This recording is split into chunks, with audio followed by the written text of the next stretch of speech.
கிறிஸ்துவுக்குள் பிரியமான சகோதர சகோதரிகளே, உங்கள் அனைவரையும் தினமொரு முத்துக்கள் நிகழ்ச்சியில் சந்திப்பதில் மிகுந்த மகிழ்ச்சி அடைகிறேன்.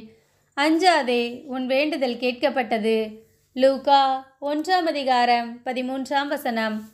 வானதூதர் சக்கரியாவை நோக்கி, சக்கரியா, அஞ்சாதீர், உமது மன்றாட்டு கேட்கப்பட்டது.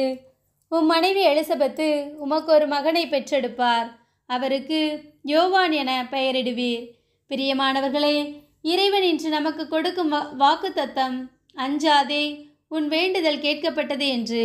ஆம், உங்களது வேண்டுதலுக்கு இறைவன் பதில் கொடுக்க போகிறார். யூதேயா நாட்டில் ஏரோது அரசனாக இருந்த காலத்தில் அபியா வகுப்பை சார்ந்த சக்கரியா எனும் பெயர் கொண்ட குரு ஒருவர் இருந்தார். அவர் மனைவி ஆரோனின் வழி வந்தவர். அவர் பெயர் எலிசபெத்து. அவர்கள் இருவரும் கடவுள் பார்வையில் நேர்மையானவர்களாய் விளங்கினார்கள். ஆண்டவருடைய அனைத்து கட்டளைகளுக்கும் ஒழுங்குகளுக்கும் ஏற்ப குற்றமற்றவர்களாய் நடந்து வந்தார்கள். அவர்களுக்கு பிள்ளை இல்லை.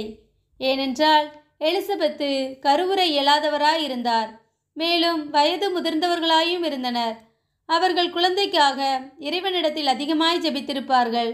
ஆனால் அதை பெற முடியாதவாறு அவர்கள் வாழ்விலே குறைவு காணப்படுகிறது. அன்பானவர்களே, இவர்களுடைய வாழ்க்கையில் நடக்கின்ற அற்புதமான காரியங்களை பாருங்கள்.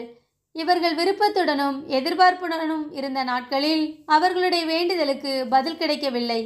ஆனால் இப்போதுதான் இறைவனின் வேலை தயாராக உள்ளது.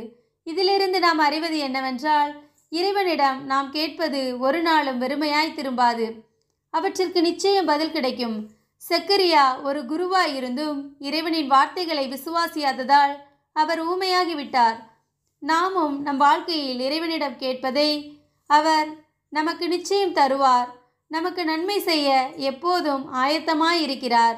அதை பெற்றுக்கொள்ள நாமும் விசுவாசத்துடன் காத்திருப்போம். அன்பு இறைவா, நாங்கள் உம்மிடம் கேட்கும் வேண்டுதல் ஒரு நாளும் வெறுமையாய் திரும்புவதில்லை. அதை சுதந்திரித்து கொள்ள தடையாயிருக்கும் அபிசுவாசத்தை எங்கள் வாழ்விலிருந்து எடுத்து போடும் என்று அவரை நோக்கி ஜெபிப்போம். ஆமேன்.